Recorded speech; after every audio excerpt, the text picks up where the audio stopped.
BPL, T twenty world cup এই দুটোর মাঝখানে যেন খেলোয়াড়েরা একদম পিষ্ট হয়ে আছে। অর্থাৎ বিপিএল থেকে যখন আমরা টি-টোয়েন্টি ওয়ার্ল্ড কাপের দিকে যাব তখন কিন্তু আমাদের কোনো আর দ্বিপাক্ষিক সিরিজ নেই বা প্রিপারেশনের কোনো মঞ্চ নেই। সো যা করার আমাদেরকে অর্থাৎ প্লেয়ারদেরকে এই বিপিএল এ করে ফেলতে হবে। কিন্তু সেখানেও ঝামেলা আছে because we are so close for announcing the T twenty world cup squad. Yes, আগামীকাল অর্থাৎ ৩রা জানুয়ারি আইসিসির official last date to announce all the squad এবং বেশিরভাগ দল মানে বেশিরভাগ দেশ যখন তাদের সেই প্রাথমিক স্কোয়াডটা ঘোষণা করে দিয়েছে, বাংলাদেশে বরাবরের মতোই খুব কিন্তু বেশি একটা চর্চা নেই যে কে থাকবেন কে থাকবেন না। আমরা এখনো নির্বাচক কিংবা বোর্ডের কারো কাছ থেকেও ওইরকম ডিরেক্ট বা ইনডিরেক্ট কোনো মানে হিন্টই পাইনি যে কিরকম হতে পারে বা কোনো একটা বক্তব্য বা কোট কিছুই পাইনি। সো এক্ষেত্রে আমাদেরকে নিজেদের যার যার অবস্থান থেকে একটা মানে ছায়া দল বলবো কিংবা একটা নিজেদের প্রেফারেবল একটা স্কোয়াড বলবো সেটা তৈরি করা ছাড়া কোনো উপায় নেই।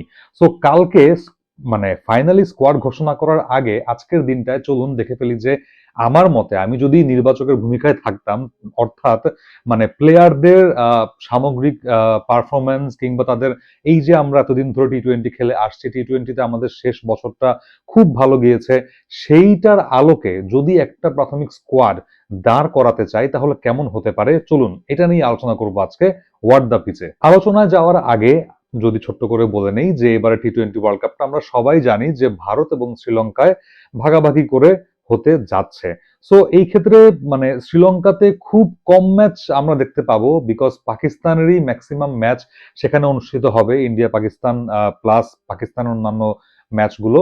এবং যখন আমরা সুপার এইটের দিকে যাব তখনও কিন্তু আমাদের হাতে গোনা কয়েকটা ম্যাচ কলম্বো কিংবা পাল্লে খেলতে হবে। সো আমাদের সিংহভাগ ম্যাচ কিন্তু খেলতে হবে ভারতের মাটিতে। সো এই যে ভারতের স্টেডিয়ামে খেলা হবে, সো আমরা সবাই জানি যে ভারত বা এই পুরো সাউথ এশিয়ান কন্টিনেন্টটাই স্পিনের জন্য খুব বিখ্যাত। কিন্তু আমরা যদি একটু ক্যাটাগরাইজ করে ফেলি যে টেস্ট, ওডিআই এবং টি-টোয়েন্টি এই তিনটা ভিন্ন ভিন্ন ফরম্যাটে কিন্তু আবার এই ইন্ডিয়ান সাবকন্টিনেন্টের পিচের আচরণ এবং সামগ্রিক খেলার অ্যাপ্রোচটা একটু ডিফারেন্ট হয়। কিরকম ডিফারেন্ট হয় সেটা আমরা একটু যদি স্ট্যাটিস্টিক্সের দিকে তাকাই তাহলে হয়তো একটা ধারণা পাবো। আমি যদি টি-টোয়েন্টির একটা সামগ্রিক বিবেচনায় আনি এবং স্পেশালি বোলিংটা, আমি কেন বোলিংটা বিবেচনায় আনছি সেটা একটু পরে আরো ক্লিয়ার হবে। যেই কয়েকটা মাঠে খেলা হবে, স্পেশালি আমাদের গ্রুপ পর্বের ম্যাচগুলো পড়বে কলকাতা এবং মুম্বাইতে। আরো স্পেসিফিক্যালি বলতে আমাদের ক্ষেত্রে সুবিধাই হয়েছে যে ইডেন গার্ডেন্স কলকাতায় আমাদের প্রথম 3টা ম্যাচ এবং শেষ ম্যাচটা নেপালের বিপক্ষে ওয়াংখেড়েতে অনুষ্ঠিত হবে অর্থাৎ মুম্বাইয়ে। সো এই 4টা ম্যাচকে ঘিরেই আমাদের প্রাথমিক পরিকল্পনাটা করা উচিত। ডেফিনেটলি আমরা পুরো টুর্নামেন্ট নিয়েই আলোচনা করব কিংবা মানে স্ট্র্যাটেজি সাজাবো, বাট আমাদের প্রাথমিক লক্ষ্যটা হওয়া উচিত যে এই গ্রুপ স্টেজ থেকে অ্যাটলিস্ট লাস্ট 8-এ যাওয়ার একটা ব্যাটেলে জয়ী হওয়া। সো আমি যদি এখান থেকেও দৃষ্টি প্রসারিত করে বাকি ভেন্যুগুলোর দিকেও তাকাই, ইনফ্যাক্ট তখন কিন্তু আমরা দেখতে পাবো যে ভারতের এই কন্ডিশনেও পরিষ্কারভাবে টি-টোয়েন্টিতে কিন্তু বোলারদের বিবেচনায় পেসাররা যোজন যোজন এগিয়ে। কেন বলছি আমি সেটা একটু যদি আমরা পরিসংখ্যানের পাতা থেকে ঘুরে আসি, আপনারা দেখতে পাচ্ছেন এখন স্ক্রিনে। আমি যদি ইডেন গার্ডেন্স এর কথা বলি তাহলে এই ইডেন গার্ডেন্সে 2011 থেকে 25 পর্যন্ত যে কয়টা টি-টোয়েন্টি ইন্টারন্যাশনাল খেলা হয়েছে এবং খেলাগুলো ডেফিনেটলি ডে নাইটই বেশিরভাগ হয় ভারতে। খুব রেয়ার ম্যাচ যায় যেগুলো কিনা শুধুমাত্র ডেতে হয়, মানে ম্যাক্সিমামই নাইট হয় অর্থাৎ 7:30 8টা এরকম সময় শুরু হয়। যদিও আমাদের এইবার ম্যাচ খানিকটা আগে আগেই শুরু হয়ে যাবে, শুধুমাত্র একটা ম্যাচ আমাদের ফুল নাইট ম্যাচ, বাকিগুলো হচ্ছে আমাদের ডে নাইট অর্থাৎ ওই 4টা 3:30 এই সময় শুরু হতে যাচ্ছে। সো আমি যদি এই টাইমিংটা বিবেচনা করি এবং শীতকালটা বিবেচনা করি স্পেশালি, তার পাশাপাশি এই ভেন্যুগুলোর সামগ্রিক বোলিংটা বিবেচনা করি তাহলে দেখতে পাচ্ছেন যে ইডেন গার্ডেন্সে যেই 145টা উইকেট বোলাররা তুলেছেন তার মধ্যে পেসারদের উইকেটই আছে 87টা এবং স্পিনারদের উইকেট আছে মাত্র 58টা, অর্থাৎ পার্সেন্টেজের হিসাবে বেশ ভালো মতো এগিয়ে পেসাররা উইকেট নেওয়ার দিক থেকে ইডেন গার্ডেন্সে। আমি যদি এর পরের স্টেডিয়ামে যাই ওয়াংখেড়ে, যেখানে আমাদের লিগ পর্বের লাস্ট ম্যাচ নেপালের সাথে, 103টা উইকেটের মধ্যে 73টা পেসাররা নিয়েছেন, 30টা উইকেট নিয়েছেন স্পিনাররা। ধরলাম আমরা সুপার 8-এ যাব এরপরে, এবং সুপার 8-এ আমাদের ম্যাচগুলো আহমেদাবাদ, চেন্নাই এই ভেন্যুগুলোতে হবে, দিল্লি এই ভেন্যুতে হবে। আহমেদাবাদে যদি আপনারা দেখেন Narendra Modi stadium, worlds largest cricket stadium, সেখানে 87টা উইকেটের মধ্যে 65টা উইকেট নিয়েছে পেসাররা এবং বাকি উইকেটগুলো নিয়েছেন স্পিনাররা, 22টা উইকেট। আমরা যদি এরপরে চেন্নাইতে যাই, যেই চেন্নাই খুবই বিখ্যাত স্পিন বোলিং এর জন্য, কিন্তু কিপ ইন মাইন্ড যে এই চেন্নাইতে রিসেন্টলি একটা রেনোভেশন হয়েছে, পিচ আবার নতুন করে তৈরি করা হয়েছে এবং সেই পিচটা একটু স্পোর্টি পিচ রাখা হয়েছে টি-20-র জন্য, যাতে মানে বোলিং, স্পিন, পেস, ব্যাটিং সবকিছুতেই যাতে একটা ভারসাম্য থাকে। সেখানেও আপনি দেখবেন খেয়াল করে টি-20-তে 32টা উইকেটের মধ্যে 20টায় নিয়েছেন পেসাররা, 12টা নিয়েছেন স্পিনাররা। সো এই ক্ষেত্রে কিন্তু আমরা দেখতে পাচ্ছি পরিষ্কারভাবে অনেকটা অংশে কিন্তু এই স্টেডিয়ামগুলোতে পেসাররা এগিয়ে, এবং খেলাটা যেহেতু শীতকালে হচ্ছে, ফগি কন্ডিশন থাকবে, ডিউ থাকবে ডেফিনেটলি অনেক, এবং সেই ভেজা বলে আপনাকে বোলিং করাটা রপ্ত করতে হবে। ডেথ বোলিং খুব খুব খুব গুরুত্বপূর্ণ হয়ে দাঁড়াবে। আমরা জানি টি-20-তে মিড ওভার্স বোলিংটাও খুব গুরুত্বপূর্ণ, বাট শেষ দিকে আপনি যদি রানের সেই রাশটা টেনে না ধরতে পারেন, it will be so difficult for you to check the runs. So এই ক্ষেত্রে আমি আমার স্কোয়াডে একটু, আমি ভিশনারি বলেন কিংবা একটু অ্যাম্বিশাস বলেন, ওভার অ্যাম্বিশাস বলেন, সেভাবেই আমি চাই যে স্কোয়াডটা হোক। এবং আমি আমার স্কোয়াডে ফার্স্ট অফ অল বলে নেই যে লড়াইটা কিন্তু বোলারদের মধ্যেই হতে যাচ্ছে স্পেশালি। কারণ দেখেন ব্যাটিং অর্ডারটা কিন্তু আমাদের মোটামুটি মানে অলমোস্ট সেটেল একটা ব্যাটিং লাইন আপ। আপনি যদি টপ 4 চিন্তা ভাবনা করেন, যেমন পারভেজ ইমনকে রাজশাহী ওয়ারিয়ার্সে এবার যতটুকু শুনেছি যে বিসিবি থেকে একটা অনুরোধ করা হয়েছিল তাকে নাম্বার 4-এ ব্যাটিং করানোর জন্য, যাতে তাকে একটা প্র্যাকটিসের মধ্যে রাখা যায়। নাম্বার 4-এ তারা বিবেচনা করছে ইমনকে, স্পেশালি তার ওই স্পিন স্লগের জন্য, অর্থাৎ তিনি স্পিনটা মাঝ ওভারে খুব ভালো খেলতে পারেন, আক্রমণ করে খেলতে পারেন। সো এই জিনিসটা কিন্তু রাজশাহী ওয়ারিয়ার্সের ব্যাটিং অর্ডারেও খুব ভালো মতো খেয়াল করা গেছে।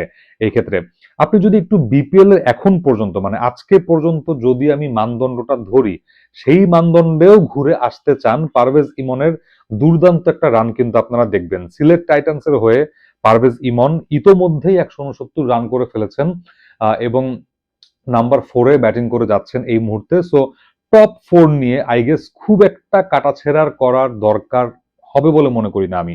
সো এক্ষেত্রে লিটন দ্য ক্যাপ্টেন, তানজিদ তামিম, সাইফ, যদিও সাইফের ফর্মটা কিন্তু খুবই খুবই খারাপ বলা যায়, যে শেষ কয়েকটা টি-20 ম্যাচেও খুব যে ভালো রান করেছেন তা নয়। আবার তিনি যখন ঢাকা ক্যাপিটালসের হয়ে প্রথম 3টা ম্যাচ খেলেছেন এখন পর্যন্ত, আজকে পর্যন্ত মাত্র 11 রান করেছেন 25টা বল খেলে, মাত্র একটা ছক্কা হাঁকিয়েছেন এই পুরো 3টা ম্যাচে। সো একটু চিন্তার বিষয় তার এই ফর্মটা, যে তিনি কেমন বিহেভ করেন বা কেমন ব্যাটিংটা করেন ওয়ার্ল্ড কাপে, but still he is our regular performance in he has been instrumental with the bat for last few tournaments বা সিরিজ। সো আপনি সাইফকে ডেফিনেটলি দলে চাইবেন। এবং last of all Emon number 4 পর্যন্ত, এখানে মোটামুটি কিন্তু একটা সেটেল ব্যাটিং লাইন আপ আপনি দেখতে পাচ্ছেন। সমস্যাটা আমার কাছে যেটা মনে হবে, গাজী আশরাফ লিপুর নেতৃত্বাধীন এই নির্বাচক প্যানেলের আহ শান্ত নাকি তাওহিদ। দেখুন আমি জানি যে মানে শান্তকে ডেফিনেটলি সব জায়গা থেকে যেভাবে বাদ দেওয়া হয়েছে, শুধুমাত্র সব জায়গা না, মানে ওডিআইতে এবং টেস্টে তিনি খেলছেন, টেস্টে তিনি ক্যাপ্টেন আছেন, টি-20-তে তাকে এক প্রকার ব্রাত্যই করে রাখা আছে। বাট রাজশাহী ওয়ারিয়ার্স এবং রংপুর রাইডার্সের হয়ে যখন শান্ত এবং তাহিদ হৃদয়ের পারফরমেন্স আপনি বিবেচনা করবেন, আমি শান্তকে নিয়ে আলাদা একটা ভিডিও বানিয়েছিলাম, আই বাটনে ডেফিনেটলি লিঙ্কটাও দিয়ে দিব। সেখানে বলেছিলাম যে তার ব্যাটিংয়ে টি-20 মেজাজেরও কিরকম উন্নতি হয়েছে, এবং তিনি অলরেডি, নাজমুল শান্ত 3টা ম্যাচ খেলে 179 রান করে ফেলেছেন, বাট স্ট্রাইক রেটটা 150-র উপরে। এইটা একটা আশা জাগানিয়া দিক, যেখানে রংপুর রাইডার্সের হয়ে তাওহিদ হৃদয় মাত্র 2টো ইনিংসে ব্যাটিং করার সুযোগ পেয়েছেন, একটাতে করেছেন একটাতে 53, অর্থাৎ 2 ম্যাচে 54 রান করেছেন, বাট স্ট্রাইক রেটটা সেই একই জায়গাতে তার আছে 128। আমি জানি যে আপনারা বলবেন মিডল অর্ডারটাতে একজন ভরসার ব্যাটার প্রয়োজন, বাট সেই মিডল অর্ডারে যদি আমি চিন্তা করি সেখানে শান্ত নন কেন, সেখানে শান্ত কিন্তু খুব ভালো মতো ফিট ইন হতে পারেন। সো আমার কাছে আমার স্কোয়াডটাতে শান্ত এবং তাওহিদের মধ্য থেকে আমাকে যদি পিক করতে বলা হতো, I would definitely go for Shanto. তার কারেন্ট ফর্ম, তিনি যে রানে আছেন, আহ, সেই বিবেচনা করে আমি শান্তকেই দলে রাখতে চাইতাম। বাট আমি একদম 100% শিওর যে নির্বাচকরা প্রথাগত লাইনেই হাঁটবেন এবং তাহিদ হৃদয়কেই দলে নেবেন। সো সেটাকে একপাশে সরিয়ে রেখে আমি যদি পরে যাই পরের অর্ডারে, শামীম পাটোয়ারকে নিয়ে অনেক কথা হয়েছে। শামীম পাটোয়ারি দুর্দান্ত একটা ইনিংস খেলেছেন। মানে আজকের এই ম্যাচটাতে চট্টগ্রাম রয়্যালসের বিপক্ষে একদম ভালো করতে পারেননি, বাট শামীমের কথাটা আলাদা করে ডেফিনেটলি বলতে হয়। সেক্ষেত্রে ঢাকার হয়ে তিনি খেলেছেন এবং প্রথম 3টা ম্যাচের পরে তার রান 102, 63 বল থেকে ইন টোটাল। স্ট্রাইক রেটটা কিন্তু বেশ ভালো, 162। সো আমাকে যদি বলেন আমার দলের নাম্বার 6 কে হতে পারে, I would definitely go with Shamim Patwari. এখানে জাকের আলীর সাথে কম্পারিজনের কোনো বিষয় আসছে না সেখানে। সো আমি চাইবো শামীম পাটোয়ারিকে রাখতে। এবং এরপরে ব্যাটিং অর্ডারে শেষ করে আসতে ফিনিশার রোলে এখন আমি মনে করি নুরুল সোহানের ইনক্লুশনটা খুবই কার্যকরী হতে পারে। আপনার একজন ব্যাকআপ কিপার লাগবে ওই জায়গাটাতে, এবং আপনি যখন সোহানকেও ব্যাটিং অর্ডারে পাবেন, আপনার ব্যাটিং অর্ডারটা একটু লম্বাও হবে, একটু ভরসাদায়ক হবে definitely. So I would keep সেখানে Sohan on that number. So এরপরে এরপরে আমার সেই ব্যাটিং অলরাউন্ডারের জায়গাটা আমাদের ওই রকম লাক্সারি নেই। যেই দলগুলো ঘোষণা করেছে ইতোমধ্যে, ভারত, ইংল্যান্ড, তারপরে হচ্ছে সাউথ আফ্রিকা মাত্রই করলো আমি দেখলাম একটু আগে, সেখানেও পেস হ্যাভিওয়েট একটা দল, পেস অলরাউন্ডারদের কিন্তু সেখানে জায়গা দেওয়া হয়েছে। ইংল্যান্ড ঘোষণা করেছে দল, সেখানেও একটা আধিক্য দেখেছি আমি পেস অলরাউন্ডারদের। সো ওই স্টাডিটা বা ওই স্ট্যাটিস্টিক্সটা যেটা আমি একটু আগে বললাম সেটা কিন্তু মাথায় সবারই আছে সেক্ষেত্রে। সো আমি এখানে একটা ব্রেভ কল নিতে চাই, যদি সিলেক্টররা সেই ব্রেভ কলটা নিতে পারেন। আমি দেখছি সাইফুদ্দিন এবং সেখানে মাহেদী, শেখ মাহেদীর মধ্য থেকে একজনকে পিক করাটা খুব খুব দরকার হয়ে পড়বে। কারণ এর পরবর্তী লাইন আপগুলো সবগুলোই কিন্তু মোটামুটি বোলারদের কিংবা বোলিং অলরাউন্ডারদের যারা টুকটাক ব্যাটিংটা করতে পারেন। সো সেই তালিকায় তানজিম সাকিব ডেফিনেটলি আসবেন, রিশাদ অবভিয়াসলি আসবেন একটা লেগ স্পিন অপশন হিসেবে এবং ব্যাটিং অপশন হিসেবে সেখানে। সো এখন যদি আমাকে মানে পিক করতে বলা হয় সাইফুদ্দিন না শাক মেহেদী, আমি জানি যে অনেক ব্যাকলেশ আপনারা করবেন, দিবেন ডেফিনেটলি যে শাক মাহিদি নন, কেন তিনি ট্রু পারফর্ম করে চলেছেন। এবং আমি নিজেও একসময় বলেছিলাম যে তানজিদ, লিটন এবং শাক মাহিদি তিনজন লম্বা রেসের ঘোড়া টি-20-তে বাংলাদেশের জন্য। বাট পরিস্থিতি বিবেচনায় এবং কন্ডিশন বিবেচনায় আমি ডেফিনেটলি এই জায়গাটাতে এই দুজন থেকে সাইফুদ্দিনকে পিক করতে চাইতাম ফর দ্য পেস অলরাউন্ডার ক্যাটাগরিতে ফিল আপ করার জন্য। সাইফুদ্দিন আজকেও কিন্তু ঢাকা ক্যাপিটালসের হয়ে ব্যাট হাতে দেখিয়েছেন যে তিনি কতটা ভালো ব্যাটিং করতে পারেন এবং শেষ দিকে এসে স্লক করতে পারেন। সো তার ওই ক্যাপাবিলিটিটার জন্য আমি ডেফিনেটলি সাইফুদ্দিনকে দলে চাইবো।